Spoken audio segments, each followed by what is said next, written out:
Audio Jungle.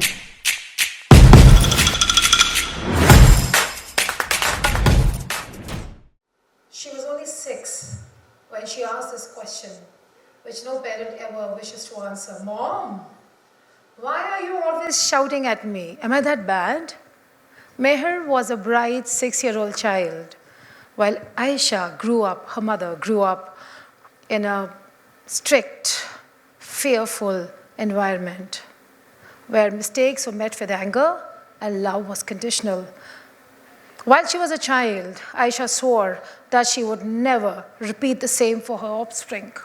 However, this time, when she had her own daughter, whenever she cried, Aisha yelled, she withdrew, she screamed. Meher soon started following her mother's footsteps.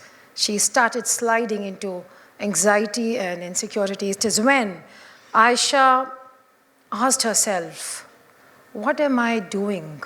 Is this parenting? She knew for sure that this is not parenting. She is just witnessing another cycle repeat, the same cycle repeat for her. The cycle of old emotional, generational, traumatic patterns. And then she asked once again, and she reflected, what if parenting is not about teaching and controlling? Instead, it is about healing yourself. This is when she decided to tread the path of conscious parenting, and then everything changed for her. Miraculously, everything shifted for her.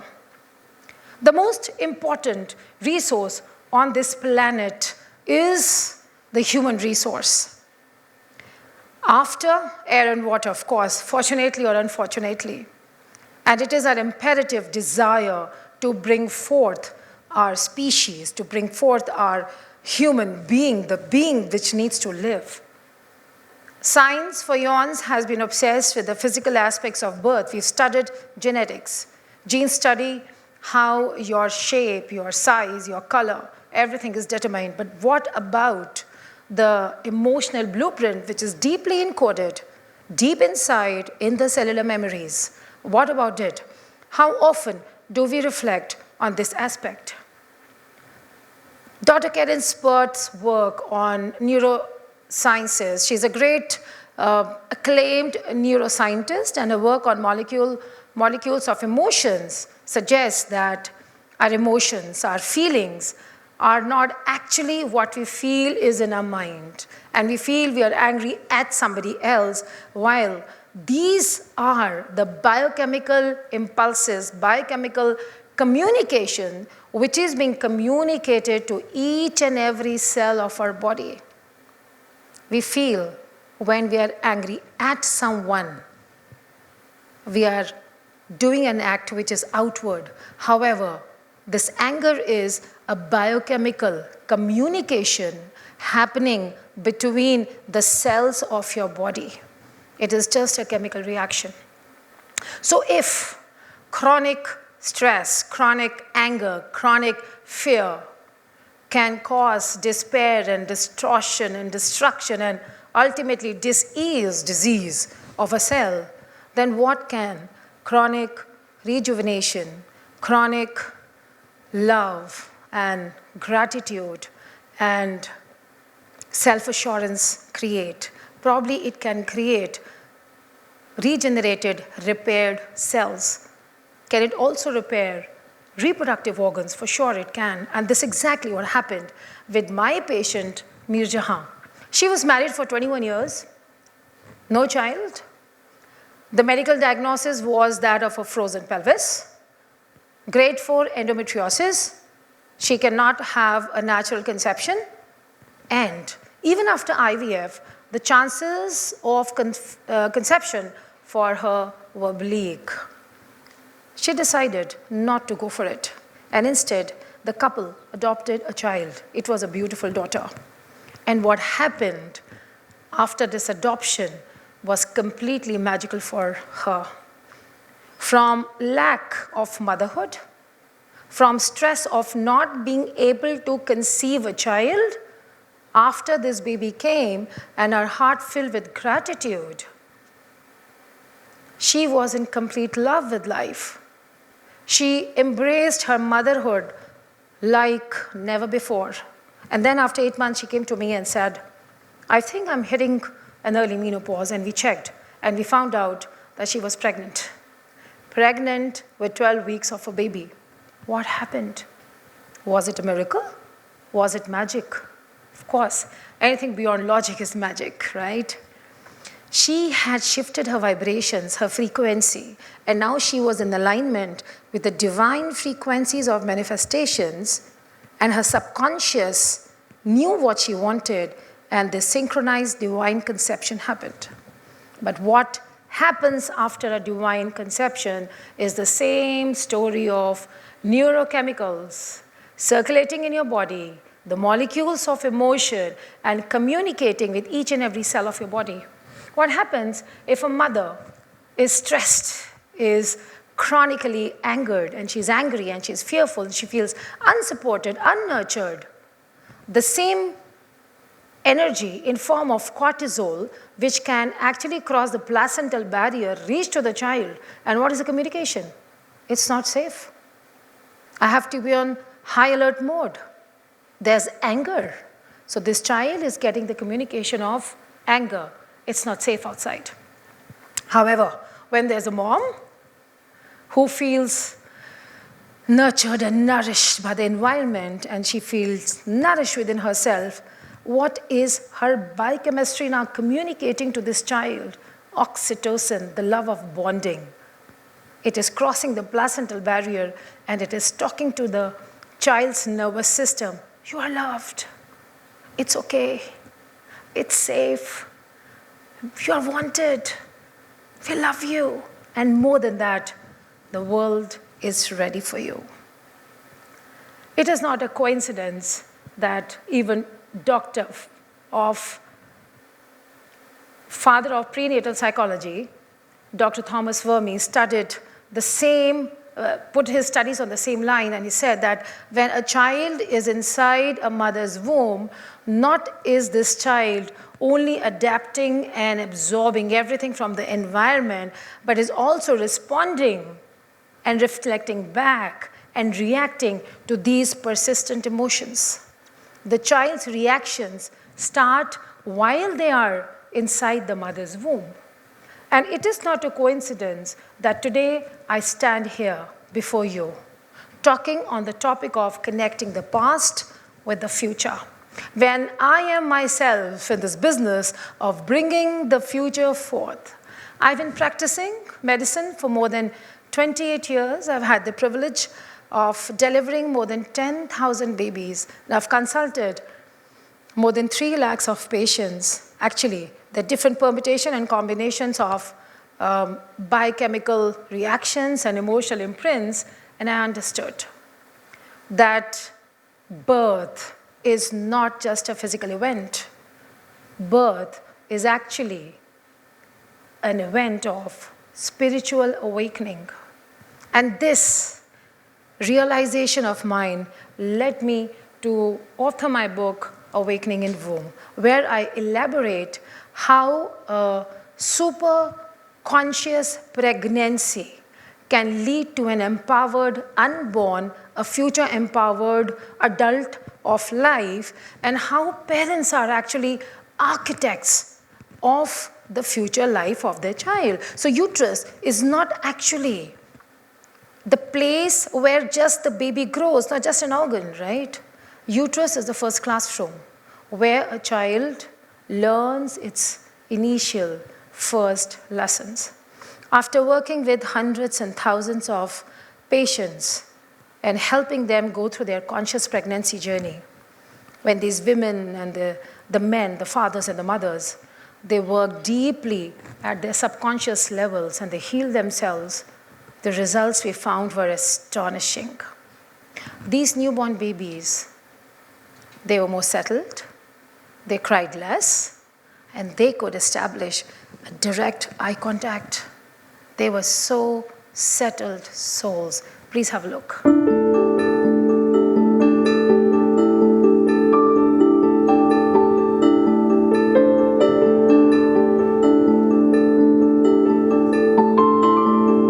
This is a baby. minutes into this world. Just watch the magic.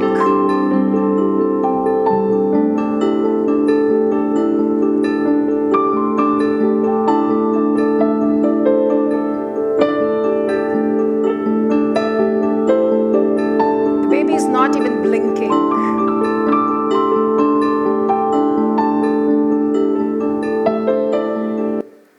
Isn't it beautiful? Isn't it so worth it? Dr. Rachel Yehuda, a well-known scientist, and she conducted her research on the children of Holocaust survivors, and she found out that these kids who had never ever faced any trauma carried the biomarkers for stress and fear responses. From where did they get it? They inherited it from their parents. The CDC, ASA KCE study shows that the adults with unhealed childhood traumas have a predisposition towards health issues. They would probably land into not working relationships. They also can have mental and psychological issues. They can suffer from low self-worth and so much more.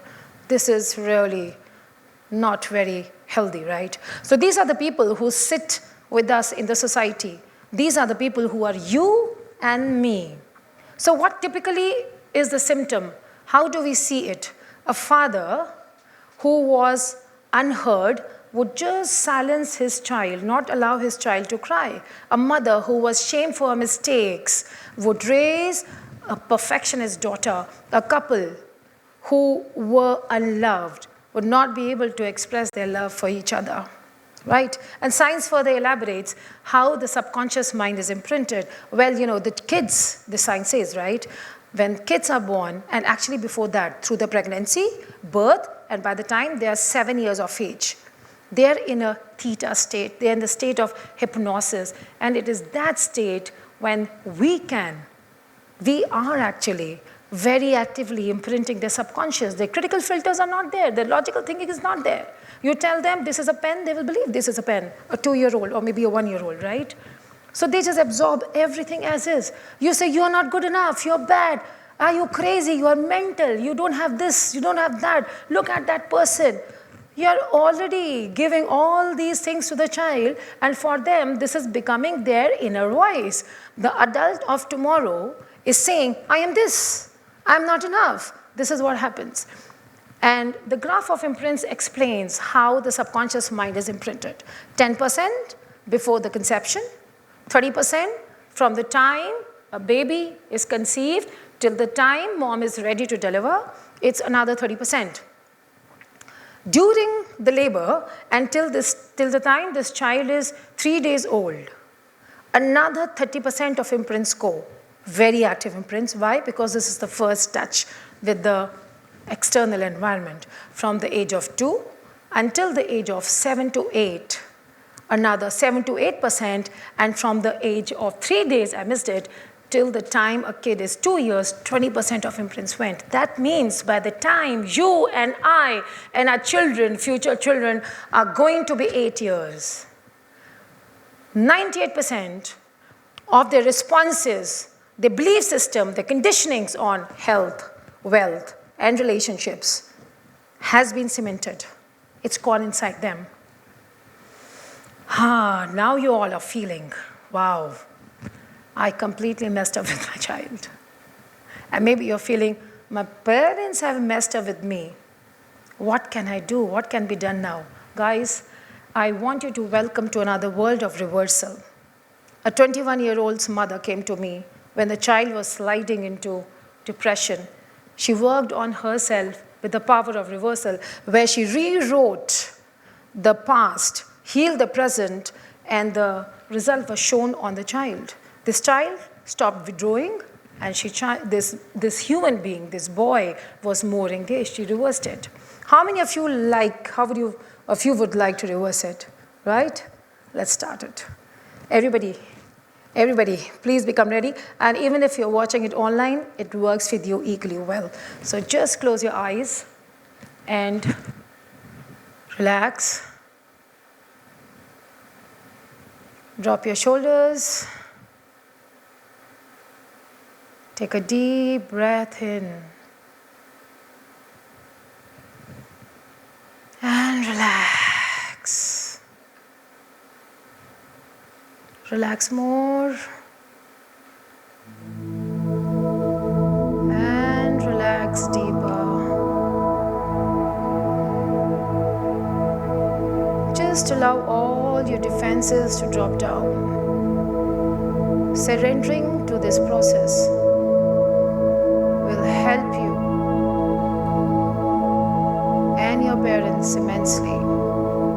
Even if your mother is not there with you, she may not be there in your body, in her body. This process will work equally good.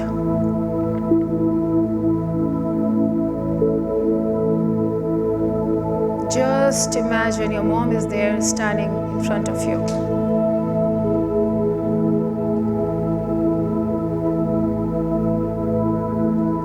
See if she is distressed. How is she feeling?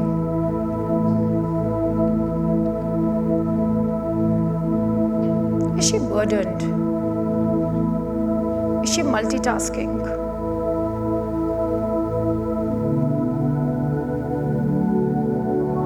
Probably you don't pay much attention to her. We all take our mothers for granted. Just look at her. Even if you're adopted, just look at her. And with the power of your imagination, just arrive in front of her. Say, Mom, thank you so much. I am here and I breathe because of you. If not for you, I won't be there. And I take you so much for granted. Today I recognize you for everything. Just thank her, hug her. Open your eyes and come back. Thank you so much, Guy. Thank you so much, guys. Let's together pledge to birth the new earth with a new paradigm shift. Thank you.